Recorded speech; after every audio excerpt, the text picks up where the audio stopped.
question. Could you rephrase that? I don't know what the gist of that means. The feeling of motion number 3. Is it driven more by men in your society or females in your society? Okay, that's what. Okay.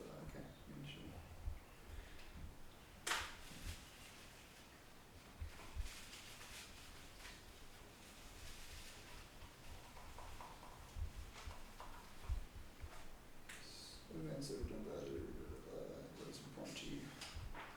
What is important to me?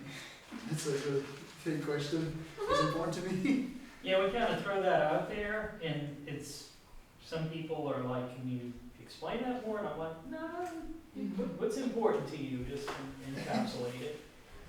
Gives people the, kind of throws it out there. We get a lot of fun answers. Yeah. Very diverse answers. Jewish.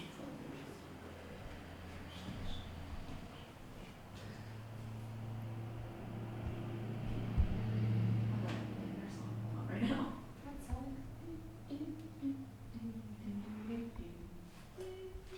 As soon as we finish with this one, I'm going to move all the data over. We'll be ready for the next. Jenny doesn't know. There are no words to that part. Oh, what are the words to the parts that have words?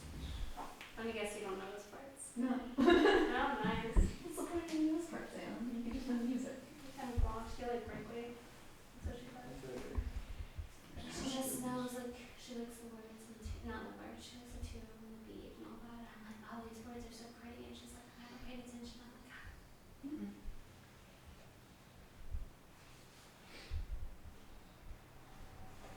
I like when you wait and then you stuff. What's the date today? 5th? The 8th. 8th? 4/8.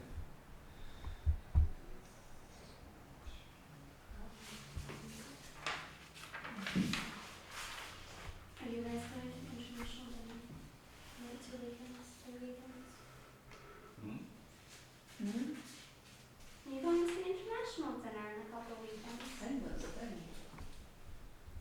Us doing it here for 3 years and you don't know we have international dinner? Yes. Yeah, it's what, the weekend before finals, right? Weekend before finals week, I'm pretty sure, isn't it? Wait, isn't that Redford time? Maybe? Yes. You'll see more about it. I always send an email about it. It's a lot of fun. Oh, I don't know. Kim is singing on it. Oh. Okay. Is that Redford weekend? No, it's the weekend after this instead. Because we're going the week. Left-handed also. Yes, sir. We're going to something. Yeah. Well, again, thank you very much for doing this. We appreciate your time. Not a problem. Really wonderful day. Again, if you feel that any of these questions are not something you would like to answer, that's just fine. If you can refrain from yes or no responses, and if it is a yes or no, kind of give us some, context for why it's yes or no. We're really looking at diversity and common themes across cultures, also looking at ritual and religion. And I'll read you the overview. In collecting oral histories of individuals from diverse groups, the purpose of asking participants to discuss their culture and perceptions of others' cultures serves to reveal common themes across race, ethnicity, and religious boundaries. In particular, all cultures observe the common custom of sharing food at social events and holidays. Our intention is to bring groups together with an understanding of common experiences, serving to expand our knowledge of diverse groups. So we're going to look at the data from different oral histories that we're doing and see where the common themes are, where there maybe are some disparities, and how do we better understand differences in culture. The first question from a procedural standpoint is if you could just state and spell your first and last name for us. Mohammed Zahid, Mohammed. Last name Zahid. And where are you from? Pakistan. Can you spell that? Is it? Thank you. Why do you think you were chosen for this? Well, the one who really asked me to do it was a friend of mine from high school, so I knew him and we had a history together, so he knew I had different cultural mindsets than different people, so I figured that probably fits well with the project that you guys are doing. And are there any other specific groups, religions, or social groups that you would like to identify yourself or present to us? What do I identify myself as? Well, I'm a Pakistani American and a Muslim. Well, that's really all I really identify with. Back home, in Pakistan especially, we have a kind of social structure kind of system. That whenever I go back once twice every year to Pakistan, and it's like a caste system. I don't know if you know what that is. It's basically when the British were in Pakistan and India, when it was the same country, they would divide people up by classes to do different jobs. So there'd be like a farmer class, there'd be a shoemaking class, there'd be ruling classes and stuff like that. And I'm part of the farm class. And within different classes, there's also hierarchy. Like I'm part of the Sandhu clan. It's what we call Zahid. It's the caste. I'm a Sandhu. It's like the higher part of the farm class. So in villages, it's like really internal part of the culture. Whenever you have someone part of the same caste as you, that's really what you relate your culture towards. Like when you do marriages, do festivals, you do whatever, you kind of stick with the same person who has the same caste as you. Okay. And how did you find yourself in Belfast? I've been here since I was a kid. I've done a lot of my schooling here as well. I've been to Pakistan, done some of my schooling there and some here. So, and we have my parents. They have acquaintances that live here. They just moved here. But we go back and forth every now and then.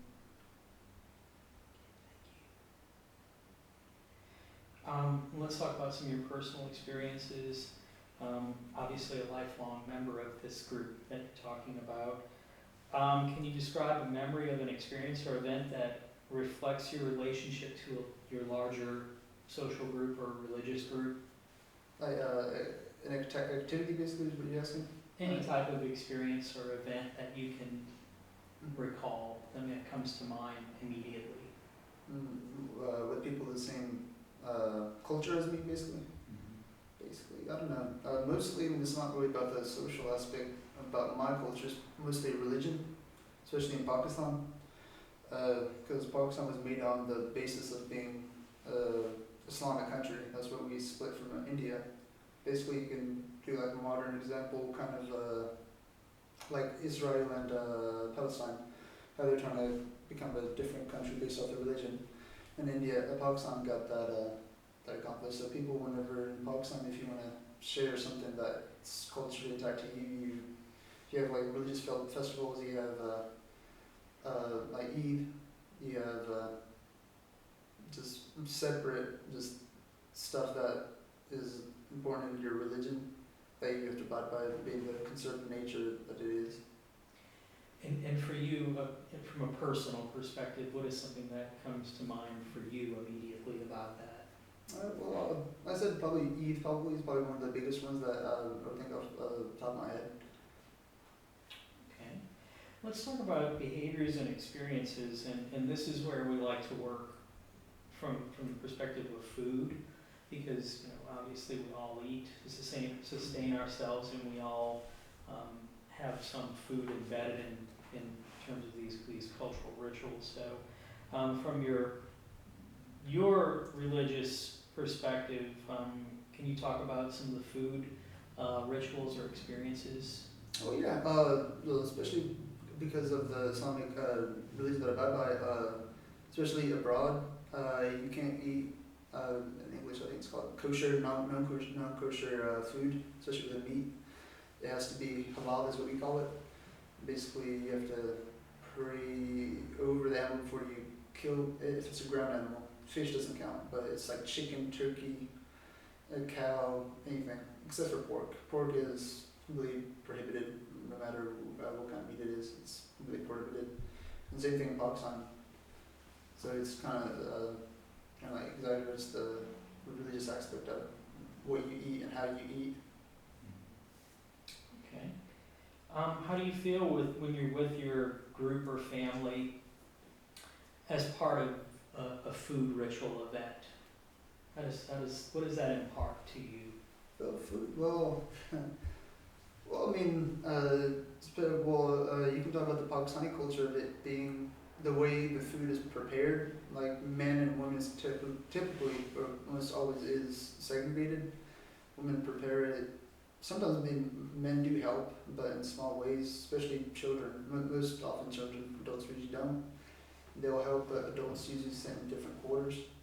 And when they eat, the elders usually they're the first ones to eat, or when they kind of pass on that respect kind of thing to the younger ones that you can eat first. It kind of exacerbates the cultural aspect of it. Yeah, that's something that we would ask next, about expectations or protocols, sort of codifying social norms. Do elders eat or children? Is there something that's kind of a standard in the culture that people know this is one thing? Yeah. There is. Like I said, men and women are segregated, and then another thing is sometimes even by age are separated. I don't know about the girls. I've never been into a women's side of the thing, but I'm pretty sure it's probably a little bit different. But for men, it's usually elder men. They probably sit kind of to the side talking about what they want to talk about, and then they have like younger people, maybe my age, that are either with the elders or they're separate doing their own thing, and then you have kids that just run around both sides. They don't really have a specific role to play in the eating thing. They just basically get taught by their mothers or fathers or both to eat. That seems to be a cultural norm across a lot of different societies, children. Would you describe these events as being lively or more subdued? Well, yeah, I think it's more lively, to be honest, because here it's the culture has to be everything segregated, which is okay too. And in Pakistan, it's different. Like you have to be segregated, or here it's not segregated. I mean, it's a different principle, but I mean, it has its own pros and cons. But here, I mean, no one really, has that conservative nature of I don't want to say like respect or different kind of norms that you have to that are rules that you have to abide by. Like in my culture, you have to actually be mindful of these small things, otherwise you can be seen as disrespectful or uncourteous to your host, or if you're even in public, you can just be naturally, be seen by even your peers as someone who's not mentally right. Yeah, I think we have heard similar commentary. We'll go into the opinions and values area. Are these rituals, especially with food, and greatly anticipated by your cultural? Yeah, especially with the food thing. Well, food, there's not a daily thing, but men or women or friends going out to eat. You have that, but mostly regarding food, it's kind of the preparation also comes into play. You know that I'm going to say your house. Your family's cooking dinner for me. It kind of has that aspect of he's providing me some respect, and I'm going to go over there and provide you respect with being my host. So it kind of goes into the preparation of it as well, and so it kind of highlights you want to go to people's houses and eat or invite them to come over here or go out somewhere, maybe to restaurants. Okay. Do they serve to maintain social cohesion and stability? Is that what you mean? For many of our rituals, we're looking at, it's important for us to get together with extended groups. It's part of our identity. Is that something that's very pronounced, or is this something that one segment of a family will split off to be on their own or to do their own thing, develop new traditions and rituals, or is it deeply embedded in, again, I see what you're tradition? talking about. Yeah, I see what you're talking about. Yeah, especially with my culture specifically, yeah, it's really rooted into the conservative nature. Whoever wants to, split and do their own thing, it's kind of seen as liberal, and well, the definition is being liberal, but it just is not seen as being culturally intact. It would be wrong to split from your culture and do your own thing, or see something you'd see somewhere else in different countries or different parts of the world. So yeah, it's really what it has been, for the past so long years. You still do that. If you change it culturally in a society, it wouldn't be seen as right.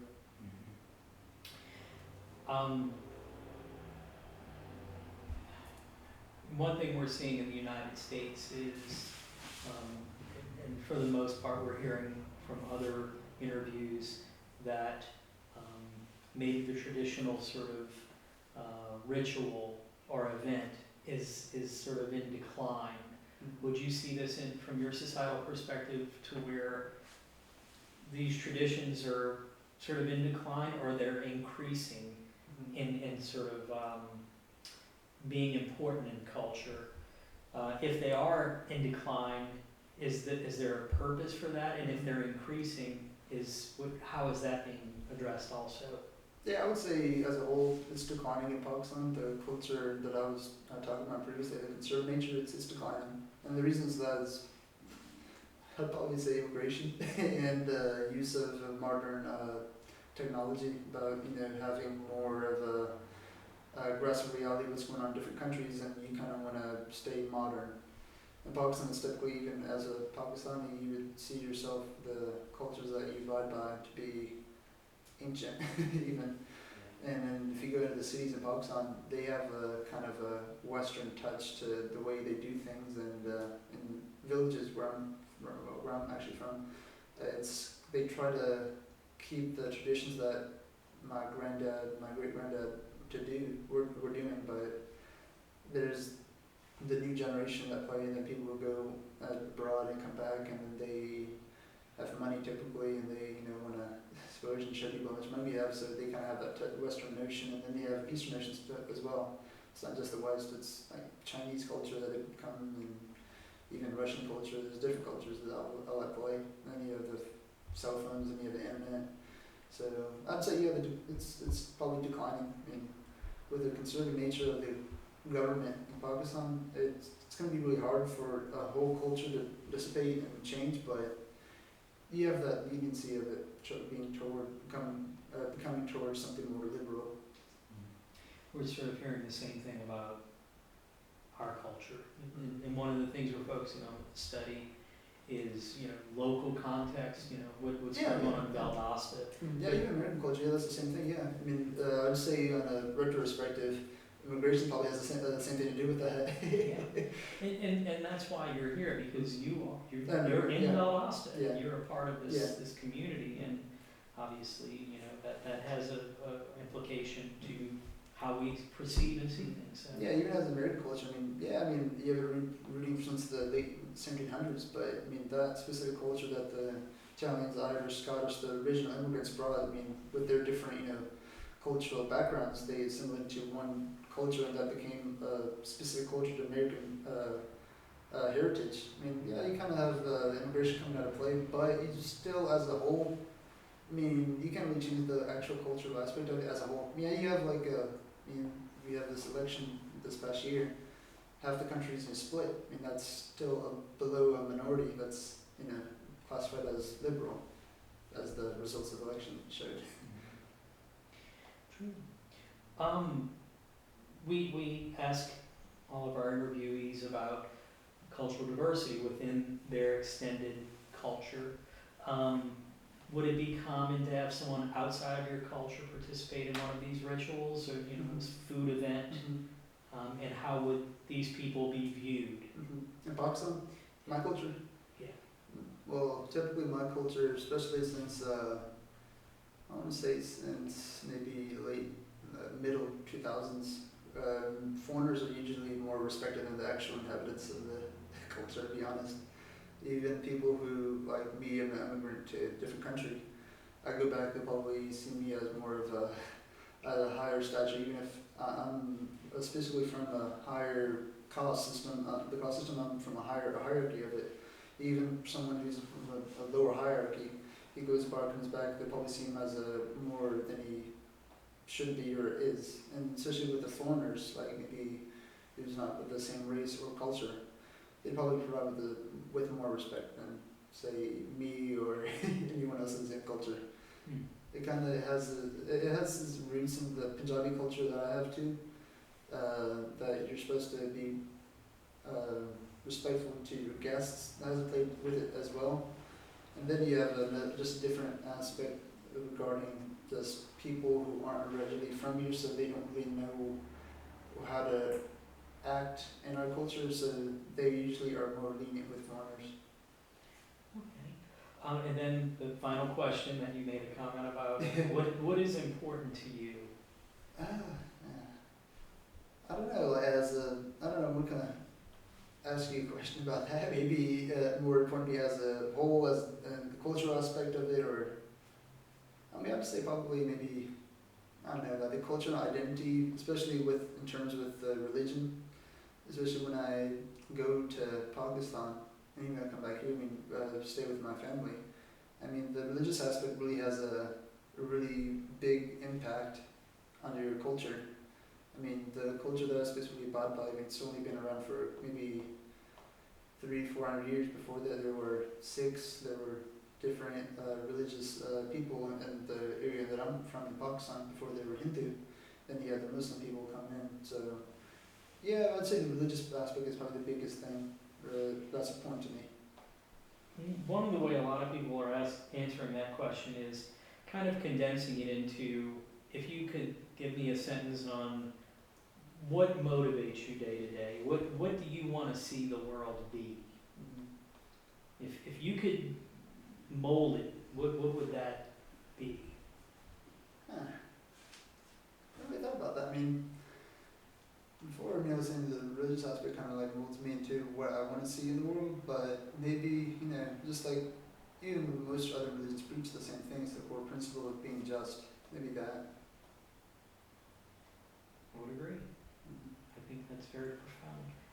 Well, thank you very much. I do appreciate your time. Not a problem. And it's very insightful.